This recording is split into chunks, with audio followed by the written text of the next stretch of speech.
Masih dalam cerita Nabi Allah Isa alaihi salam, ada dua versi masalah tentang diangkatnya Nabi Isa alaihi salam. Ada dua pendapat dalam pengangkatan Nabi Isa, ada dua cerita kisah. Yang pertama, Banu Israel mereka terus menentang dengan kebenaran yang dibawa oleh Nabi Isa alaihi salam. Mereka menghasut Nabi Isa. Mereka melaporkan kepada raja yang saat itu adalah penyembah bintang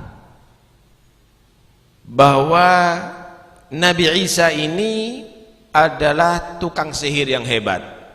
Mukjizat yang beliau bawa dilaporkan sebagai tukang sihir. Karena sebenarnya orang Yahudi ini benci sama Nabi Isa. Dianggap Nabi Isa ini adalah merusak ajaran Yahud. Karena mereka mengatakan bahwa mereka pengikut Musa, padahal enggak juga sih. Akhirnya mulai mukjizat bagaimana Nabi Isa menghidupkan orang yang mati, Nabi Isa menyembuhkan orang yang buta dari bayi, Nabi Isa menyembuhkan orang yang sakit lepra, yang sakit belang, Nabi Isa membuat burung dari tanah dan akhirnya terbang hidup. Mereka bukan hanya mendustakan Nabi Isa dan menentang Nabi Isa, tapi udah menfitnah Nabi Isa. Akhirnya si raja marah, maka memerintahkan panglima dan hakim untuk menangkap Nabi Isa saat itu. Kalau dalam cerita Bibelnya namanya Pilatus. Kemudian dikepung rumah Nabi Isa. Tentunya Nabi Isa alaihi salam mendapatkan wahyu dari Allah Subhanahu wa taala. Dan Nabi Isa saat itu berkumpul sama beberapa muridnya. Ini orang Yahudi habis-habisan kalau mengecam Nabi Isa. Dibilang anak perempuan yang berzina, kemudian dia tukang sihir, macam-macam dah. Keputusan si raja, kalau begitu kita habisi. Bukan hanya dibunuh, tapi juga disalib untuk menjadi pelajaran bagi orang-orang di sekitarnya dan juga supaya jera pengikut-pengikutnya. Maka Nabi Isa alaihissalam waktu itu bersama murid-muridnya 12 ahawariyin, ada menyatakan 13, ada menyatakan 17. Udah dikepung dengan mukjizat dari Allah Subhanahu wa taala. Nabi Isa berkata kepada muridnya, kita dikepung dan kamu sebentar lagi wajah kamu akan berubah menjadi wajah seperti aku. Murid-murid yang bersama Nabi Isa ini wajahnya seperti Nabi Isa semuanya. Ketika mereka tadi itu menangkap, bingung ini mana yang Isa ini? Serupa semuanya. Maka si pasukan dari itu dan didukung oleh orang Yahudi menyatakan harus ada Isa, kalau enggak ya kita bunuh semuanya sudah. Kemudian Nabi Isa menawarkan kepada mereka, ayo siapa yang mau berkorban hari ini dan nanti akan bersama aku ada di surga Allah.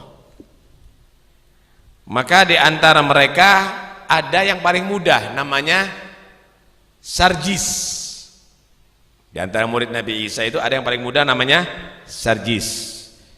Dia menyatakan aku ya Isa. Katanya jangan, kamu masih muda, yang lainnya aja. Nggak ada aku, sampai akhirnya bisa kamu keluar. Ayo, mana Isa? Kalau enggak tak bunuh semuanya. Aku, kata dia. Akhirnya si Sarjis inilah yang dianggap Nabi Isa. Mereka membunuh sampai akhirnya mereka mensalib, mereka menyangka bahwa ini adalah Nabi Isa. Adapun Nabi Isa, Allah selamatkan, diangkat oleh Allah Subhanahu wa taala dari atap rumah tadi itu ke langit Allah Subhanahu wa taala. Nah, versi yang lain menceritakan bahwa Nabi Isa itu mempunyai murid-murid khusus. Nabi Isa mendengar bahwa mereka orang-orang Yahudi dan juga raja penyembah berhala, penyembah bintang saat itu ingin membunuh Nabi Isa. Maka Nabi Isa memanggil murid-muridnya, 12 murid atau hawariyin, atau ada yang menyatakan 13 atau 17 tadi itu, dikumpulkan jadi satu Nabi Isa. Kemudian Nabi Isa alaihissalam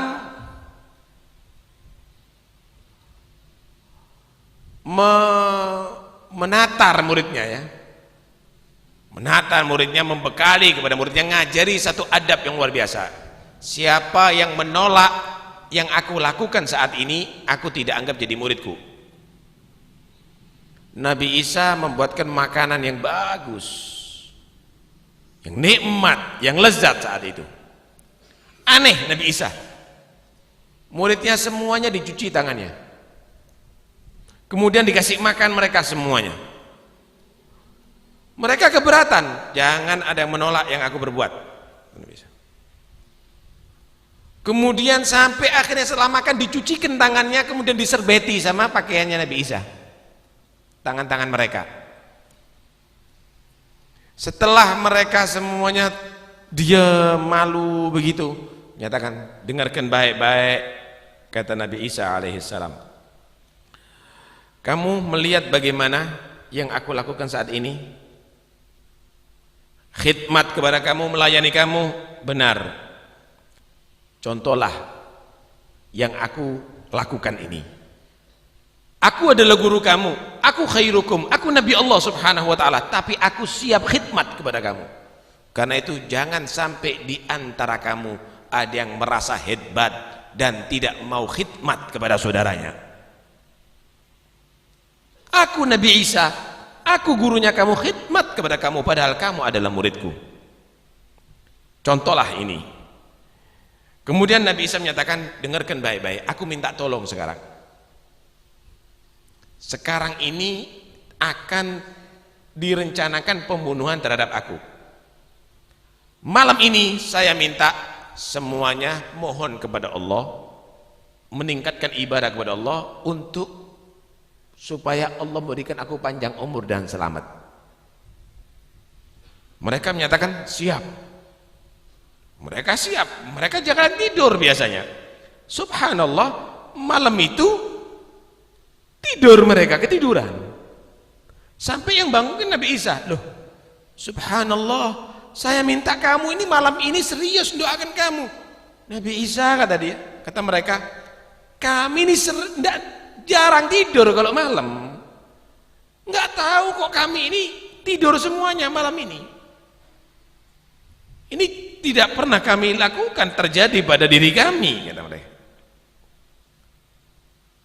Kemudian Nabi Isa menyesali itu sebetulnya. Kemudian Nabi Isa menyatakan, aku lihat di antara kamu ini, aku melihat di antara kamu ini ada yang akan menjadi kafir sebelum berkokok matahari, sebelum berkokok ayam jago 3 kali, dan dia akan menjual aku hanya dengan beberapa dirham. Nabi Isa dengan mukjizat dari Allah menyatakan salah satu muridnya akan jadi munafik. dan berubah menjadi kafir. Akhirnya begitulah benar orang-orang kerajaan dan dibantu oleh orang-orang Yahudi mengepung dan ketemu beberapa murid Nabi Isa. Di antara murid Nabi Isa yang paling tua itu Syam'un, dipegang wajah mereka. Allah subhanahu mereka ditanya, kamu muridnya Nabi Isa? Muridnya Yesus? Muridnya Nabi Isa? Kata dia, enggak, aku enggak kenal. Dibiarkan. Ada lagi, dibiarkan sampai ketemu yang bernama Yudas Zakaria Buto.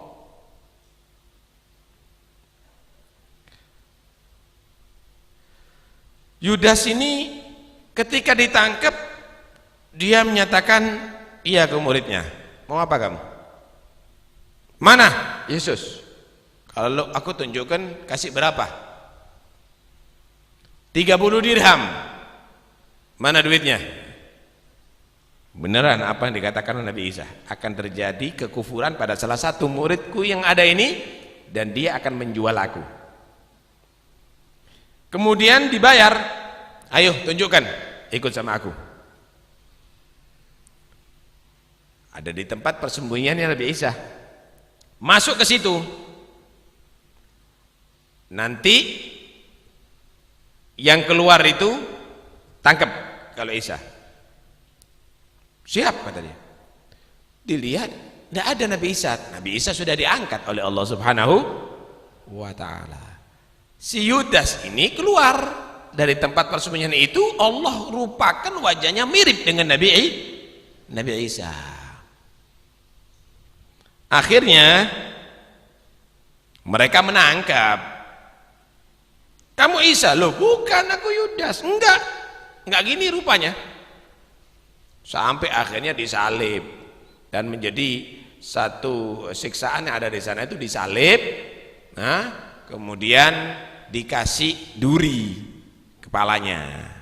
Itu siksaan daripada zaman itu. Mereka menyangka bahwa ini adalah Nabi Isa.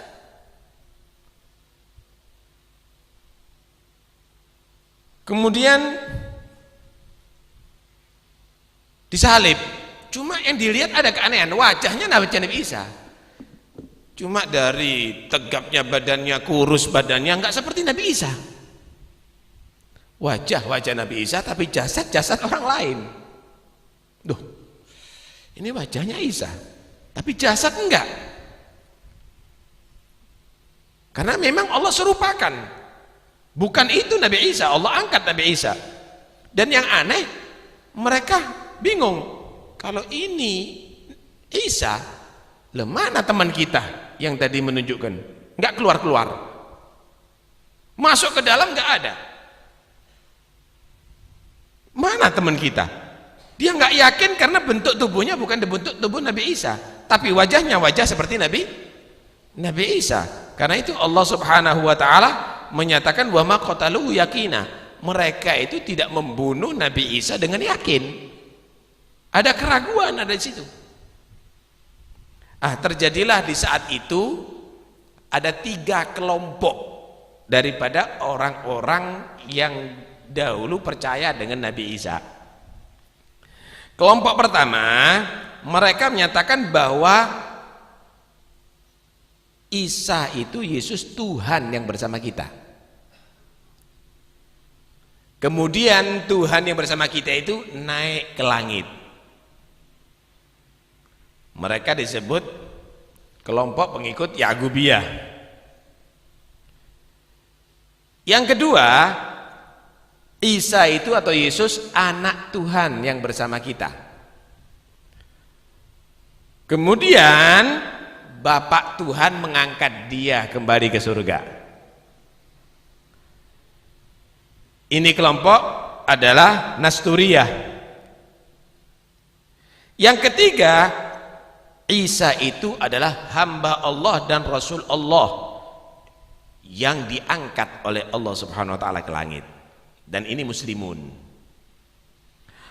Nah, saat itu kelompok yang mengakui Isa atau Yesus sebagai Tuhan atau anak Tuhan bersatu untuk menghabisi al-muslimun.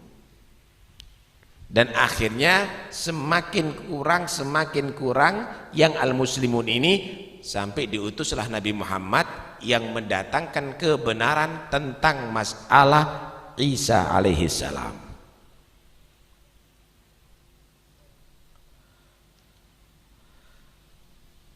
Diterangkan bahwa ketika Nabi Isa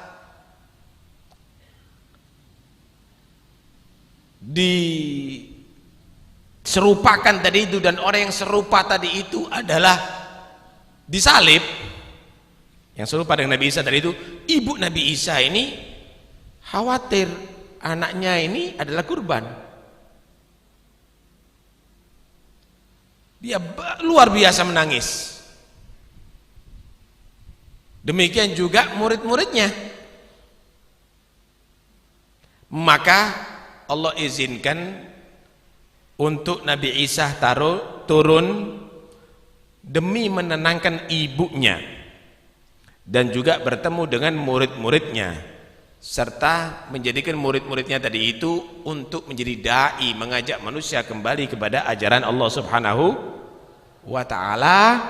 Dan Nabi Isa menyatakan, kalau kamu masuk satu kaum, sebentar lagi kamu langsung Allah akan jadikan bisa memahami bahasa kaum tadi itu.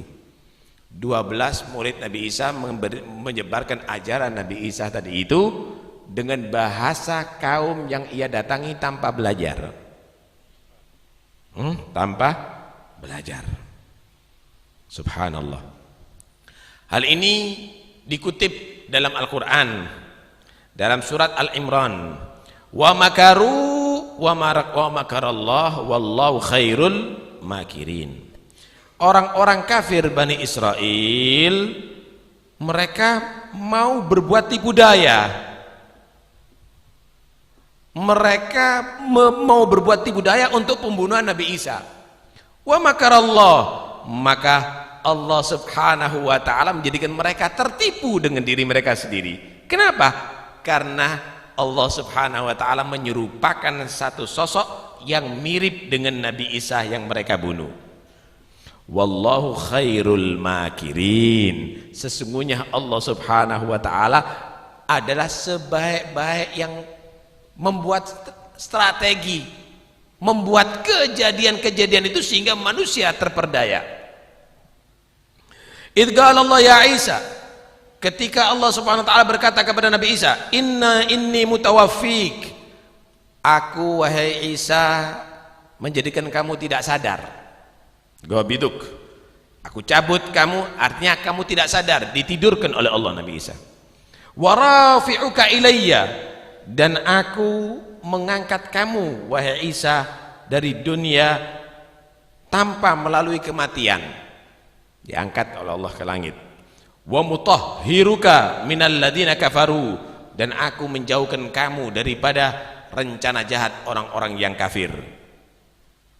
Wa ja'ilul ladina taba'uka fawqal ladina kafaru, dan aku menjadikan orang-orang yang mengikuti kamu wahai Isa, yaitu mereka yang percaya dengan kenabian Nabi Isa, orang-orang Islam sekarang ini maupun sebelum datang Nabi Muhammad yang mempercayai tentang kenabian Nabi Isa, fawqal ladina kafaru, melebihi daripada orang-orang yang kafir terhadap Nabi Isa, yaitu orang-orang Yahudi sendiri, Bani Israel sendiri yang tidak percaya dengan Nabi Isa.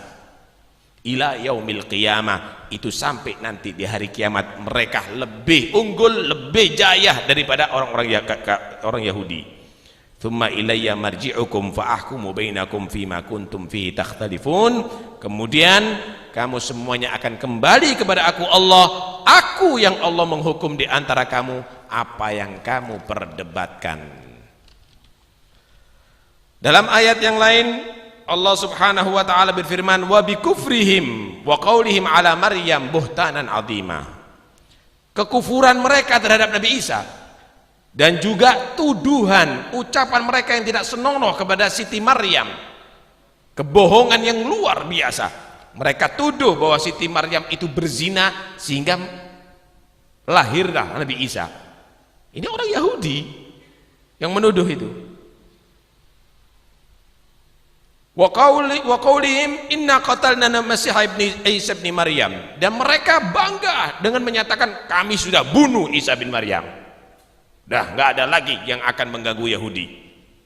Dianggap pengganggu Nabi Isa ini. Hah? Wa ma qataluhu wa ma salabuhu. Maka Allah menjawab, tidak mereka membunuh dan tidak mereka mensalib Nabi Isa, walakin syubbiha lahum, tetapi Allah menyerupakan seseorang sesuai dengan wajah Nabi Isa yang mereka tertipu dengan itu. Mereka sangka Nabi Isa, wa innal ladzina ikhtalafu fihi la fi syakkin minhu, dan mereka orang-orang tadi itu akhirnya berbeda pendapat. Di dalam orang yang dibunuh ini berbeda pendapat. La fi syakkin minhu, mereka ragu. Ini wajahnya wajah Isa yang kita bunuh, cuma badannya kok bukan badan Isa ini. Ma lahum bihi min ilmin illa ittiba'ad dhann. Mereka sebetulnya tidak yakin dengan pembunuhan Nabi Isa, cuma mereka tadi itu meraba-raba, menyangka-nyangka, mereka-reka. Wa ma qataluhu yaqina, dan mereka tidak membunuh Nabi Isa dengan keadaan yakin. Barrafa'ahullah, tetapi Allah mengangkat Nabi Isa. Wa kanallahu azizan hakima, karena Allah itu maha luar biasa dalam kerajaannya dan maha hakim, maha hikmah di dalam makhluknya atau ciptaannya. Subhanallah.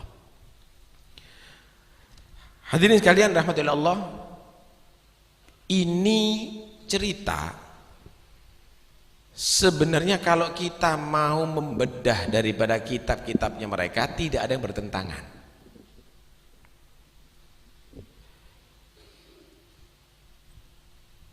Nabi Isa alaihissalam yang disebut Yesus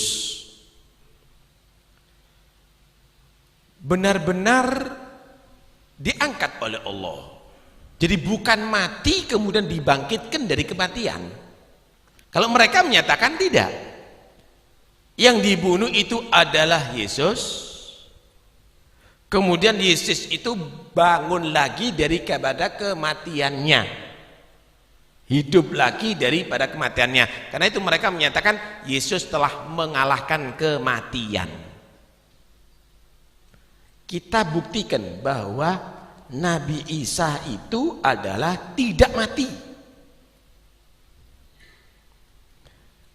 Kita tidak membenarkan bahwa yang disalib itu Nabi Isa ya, karena Allah sudah menyatakan wa ma salabuhu wa ma qataluhu wa ma salabuhu. Tapi kita lihat bagaimana mereka berpendapat itu tidak sesuai dengan ajaran Bible.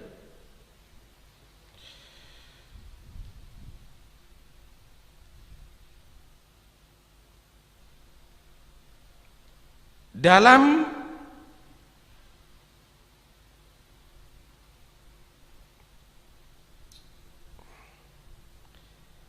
diterangkan di dalam Lukas ayat 2 pasal 20 ayat 36, sebab mereka tidak dapat mati lagi, mereka sama seperti malaikat dan mereka adalah anak-anak Allah karena mereka telah dibangkitkan. Artinya orang kalau dibangkitkan itu berarti tidak mati lagi, dan mereka tidak berbentuk jasad tapi seperti malaikat-malaikat, bukan dalam bentuk kasar tapi dalam bentuk yang halus. Tetapi dikatakan di sini bahwa Yesus bangkit dari kematiannya bukan seperti malaikat, bentuk kasar. Dalam Injil Lukas pasal 24 39 sampai 43 diterangkan juga ada di situ, lihatlah tanganku dan kakiku. Setelah bertemu sama muridnya, muridnya ini ketakutan, ini hantu yang datang ini. Gitu loh. Wah, ini makhluk halus ini yang datangi. Kok ini Yesus datang lagi? Ceritanya begitu. Lihatlah tanganku dan kakiku, aku sendiri inilah. Rabalah aku dan lihatlah, karena hantu tidak ada daging dan tulangnya. Seperti yang kau lihat padaku. Sambil berkata demikian, ia memperlihatkan tangan dan kakinya kepada mereka. Dan ketika mereka belum percaya, karena girangnya dan masih heran, berkatalah ia kepada mereka, adakah kamu padaku makanan di sini? Kamu tidak percaya kalau aku ini beneran? Bukan hantu aku ini. Kepingin bukti yang lainnya? Adakah makanan padamu makanan di sini? Ada makanan nggak di sini? Lalu mereka memberikan kepadanya sepotong ikan goreng. Ia mengambilnya, Yesus mengambilnya dan memakannya di depan mereka. Oh iya beneran, kalau hantu tidak makan ikan goreng berarti.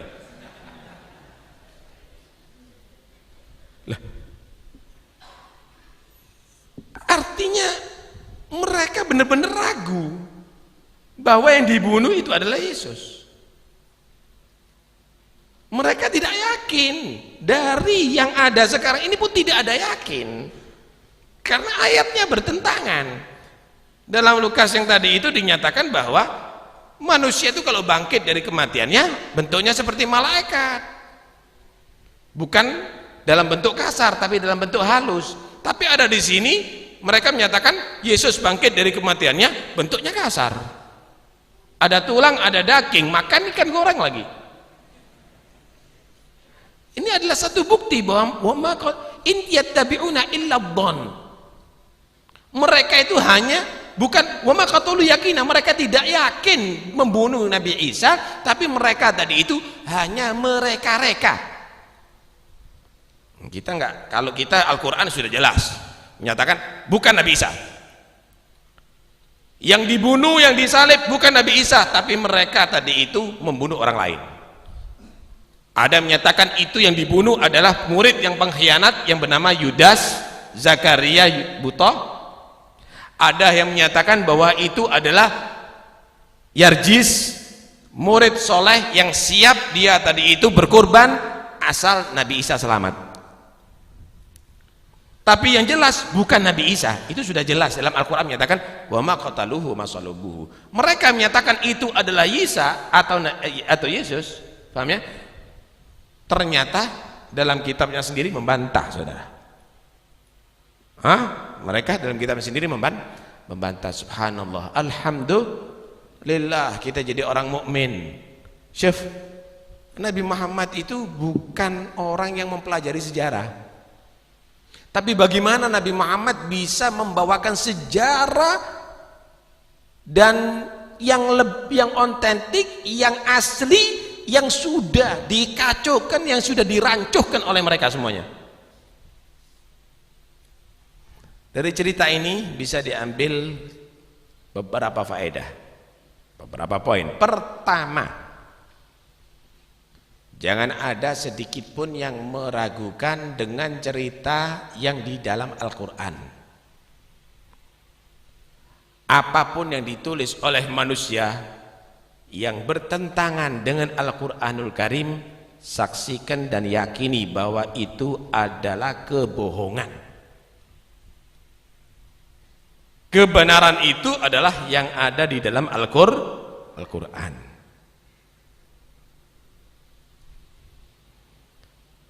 Dalikal kitab la raiba fihi hudan lil muttaqin. Itu Al-Quran nggak ada keraguan dalamnya, pasti benar dari Allah sebagai petunjuk bagi orang yang bertakwa. Subhanallah, Nabi Muhammad menceritakan Nabi Yunus, Nabi Muhammad, Nabi Yakub. Nabi Muhammad tidak bisa baca kitab-kitab dahulu, tidak pernah belajar kepada siapapun, tapi menceritakan itu semuanya dari wahyu Allah. Sampai ada surat Yusuf, komplit Nabi Yusuf diceritakan ada di situ, Nabi Musa diceritakan. Anda mengikuti 4 tahun atau 5 tahun ini Ramadan cerita para anbiya, jangan ada yang meragukan itu. Menurut sejarah, Anda tidak menurut sejarah. Kenapa? Sejarah itu rekayasa. Tapi ini nurut kalam Allah, pasti benar. Kedua,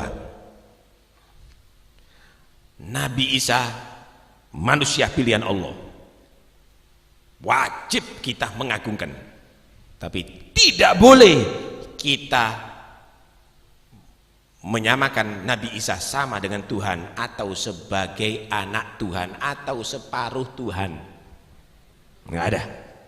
Hamba Allah yang dipilih, yang suci, yang dijadikan panutan, yang diangkat sebagai Rasulnya, wajib kita imani. Yang tidak mengemani itu kafir hukumnya. Dan itu ajaran Nabi Isa. Hadirin sekalian rahmati Allah, memang orang kalau cinta itu kadang-kadang bisa buta dan tuli. Al-hubbu yu'mi wa yusim. Nih gambaran orang cinta ya, cinta sama anak masih nggak atus, walaupun anaknya main stretching diambungi, seakan-akan basin itu tidak ada, jijik itu tidak ada. Yu'mi wa yusim. Cinta dengan orang yang diidolakan, wah luar biasa, semuanya dianggap benar sudah. Cinta kepada para anbiya bagus, wajib. Tapi tidak boleh mengangkat sebagai Tuhan dan sebagai anak Tuhan. Puji Nabi Isa, kita setuju. Hormati Nabi Isa, kita setuju. Tapi kalau menjadikan Nabi Isa Tuhan, stop, nggak bisa. Nabi Isa sebagai anak Tuhan, stop, nggak bisa. Saya mau tanya, kalau bapaknya kamu misalnya bilang punya anak misalnya, padahal nggak kawin, apa itu berarti? Hah? Ini anaknya bapak kamu, padahal tidak kawin, apa berarti? Wah, ini melecehkan ini. Ini bukan menghormati ini. Begitu juga kepada Tuhan, punya anak, Tuhan masa kawin seperti makhluk? Dinisbatkan sebagai anak Tuhan, ini melecehkan Tuhan. Anda bisa menuntut, saya tuntut ini pelecehan, ada hukumnya Pak. Ada hukumnya itu, melecehkan, menyatakan punya anak padahal nggak kawin. Yang ngomong gitu bisa dituntut. Hukum agama kena haddul ghadhaf. Kalau itu hukum pemerintah masih ada tuntutannya. Tapi kalau sama Tuhan dibebaskan, biar kebebasan. Tuhan punya anak, mari kan udah cicit kok. Kalau dibebaskan kenapa? Kalau begitu kan? Karena itu kita umat Islam menyatakan tidak boleh. Qul huwallahu ahad, Allahus samad, lam yalid walam yulad walam yakul lahu kufuwan ahad. Tegas harus umat Islam. Enggak boleh kita anggap biar bebas, enggak bisa. Lam yalid walam yulad harus menjadi satu keputusan. Ini ya kita enggak boleh ridho dengan itu. Baik. Kemudian cinta yang tidak terkontrol ini bahaya juga. Karena hati-hati. Kalau kita melihat sejarah, dengarkan baik-baik. Memang Nabi Isa ini betul-betul didolimi sama orang-orang Yahudi. Mungkin orang-orang itu karena melihat bagaimana Nabi Isa didolimi, diganyang, kemudian sampai mau dibunuh. Akhirnya juga mereka melaksanakan pembunuhan itu walaupun bukan kepada Nabi Isa. Mereka tadi itu sakit hati sampai akhirnya membela Nabi Isa, sampai mendewa-dewakan Nabi Isa, mengangkat sebagai anak Tuhan. Lah, sebagian orang juga begitu, mempelajari sejarah kalau belum waktunya begitu. Melajari sejarah. Salafnya kita, dengarkan baik-baik. Kenapa salafnya kita ini kok tidak memperinci tentang kematian Sayyidina Husain? Padahal sejarah ada, di kitab-kitab itu ada Pak. Bukan tidak ada. Kok nggak diutarakan kematian Sayyidina Husain tadi itu? Dengarkan baik-baik supaya ngerti. Karena untuk orang awam nggak perlu dulu, perlu diajari wudhu orang awam ini, perlu diajari sholat. Perlu diajari puasa yang benar, perlu diajari zakat. Belum bisa membatalkan wudhu ngomong sejarah. Ketika orang tadi itu keliru baca sejarah bagaimana si Sayyidina Husain didolimi, bukan akhirnya menjadi ilmiah, emosi yang ada.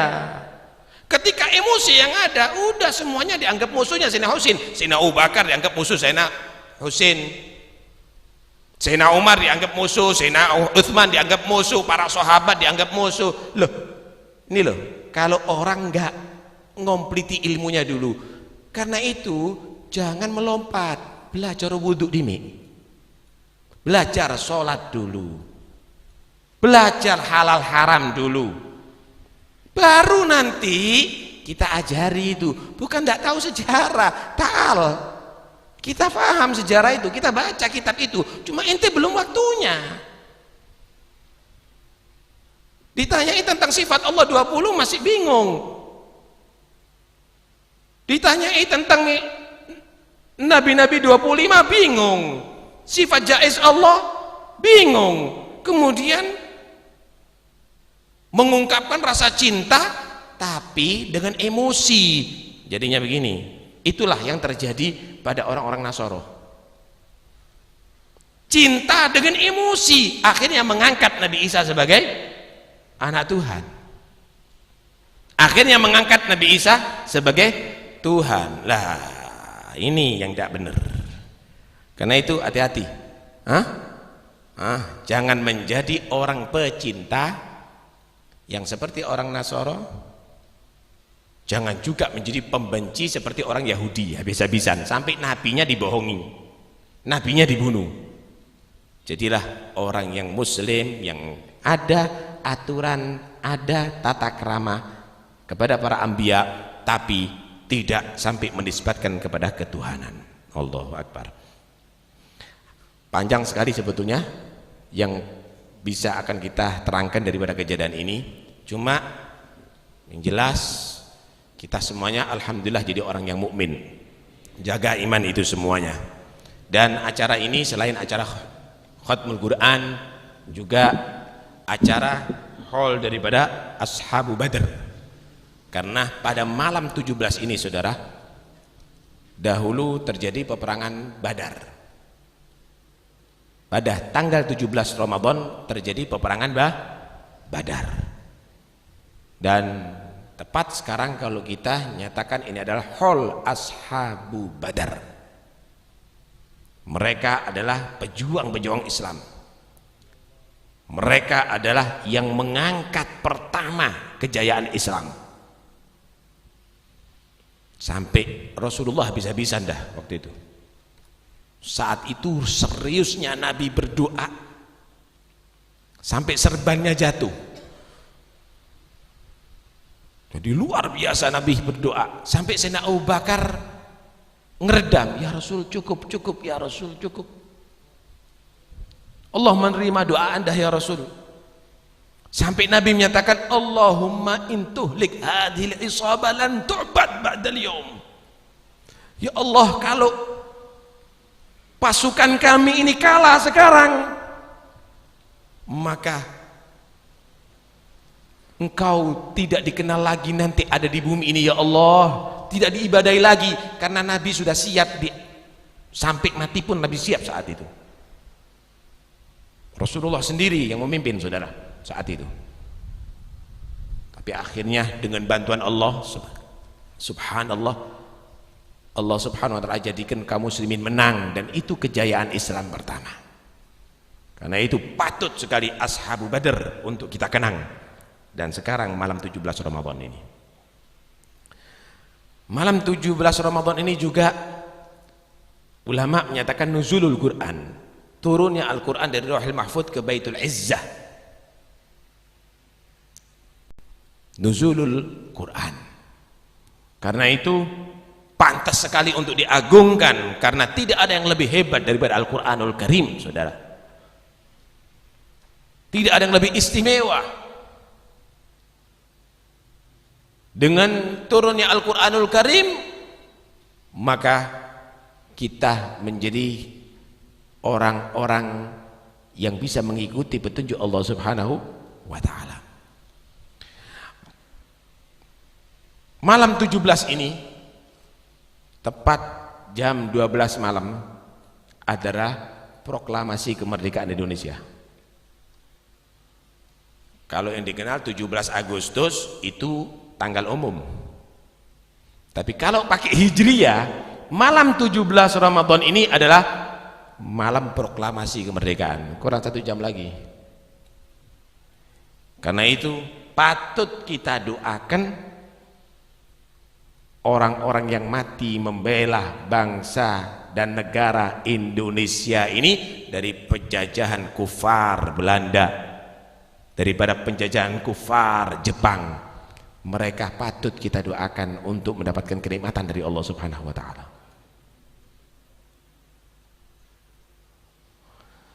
Dan di bulan Ramadan ini juga ada beberapa orang soleh yang meninggal dunia yang patut kita kenang. Di antaranya yaitu Al-Habib Ahmad bin Ali Assegaf. Beliau adalah orang yang sangat berjasa khususnya bagi Al-Alawiyin, apalagi di kota Pasuruan. Beliau yang menghidupkan kembali ma'athir, peninggalan orang tua kita setelah orang-orang tua Al-Walid meninggal dunia. Maka beliau adalah yang menjadi orang yang pertama yang ngurusi di tempat Al-Habib Ja'far bin Syekhana Assegaf, bahkan menjadi orang tua daripada seluruh keluarga Al-Habib Ja'far. Beliau ini tidak mau tampil memang, cuma manfaatnya selalu dibutuhkan. Sampai ada menyatakan beliau ini ibarat gentong air. Gentong itu masa ditaruh di tengah rumah? Gentong itu ditaruh ada di pojok belakang rumah. Cuma siapapun yang haus larinya ke gentong. Beliau nggak mau tampil memang. Beliau selalu tidak mau tampil. Pakaiannya sederhana, hidupnya sederhana, tapi semua yang ada hajat datang kepada beliau.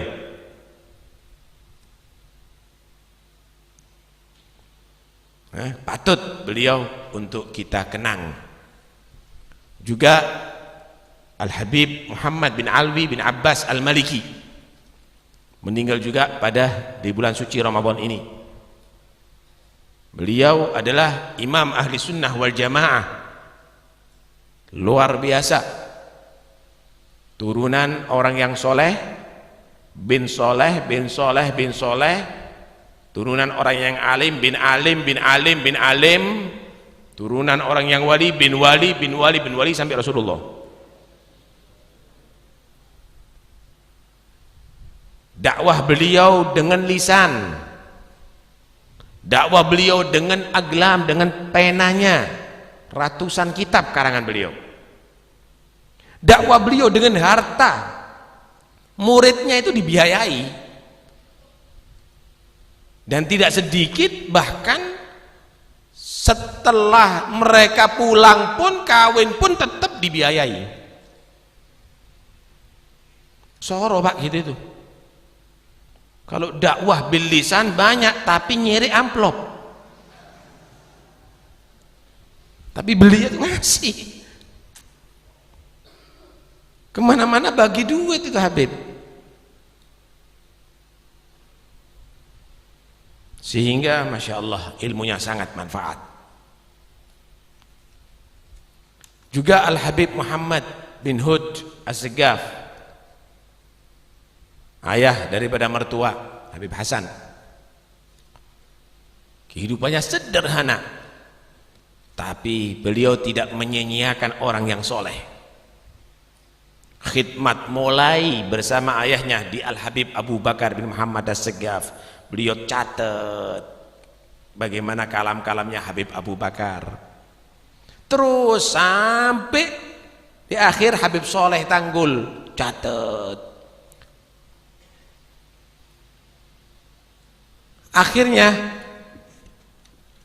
tentunya kata Syekh Abu Bakar bin Salim, manjalasal akhyar hudiya bil ma'arifi wal asrar. Wa manjalasal asyrar istahaggal ar wan nar. Siapa orang duduknya orang-orang baik-baik, pasti dia mendapatkan bagian daripada ma'rifah dan sir dari Allah. Siapa orang duduknya dengan orang jelek, ya pantas untuk dicela dan di akhirat masuk neraka.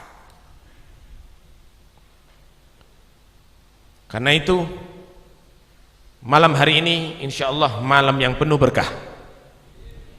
Kita hadiri khatmul Quran, duduk bersama, mendengarkan cerita-cerita para anbiya dan mursalin. Kita juga mengenang orang-orang soleh, Ahl Badr, syuhada, kemerdekaan Indonesia. Kita mengenang juga ada di sini Habib Ahmad bin Ali, Habib Muhammad bin Ali al-Maliki, Habib Muhammad bin Huda Segaf, dan semoga amal ibadah kita diterima oleh Allah. Dan mudah-mudahan kita semuanya yang hadir di majelis ini dicatat menjadi orang yang beruntung dunia akhirat, mulia dunia akhirat, selamat dunia akhirat, amin Allahumma amin.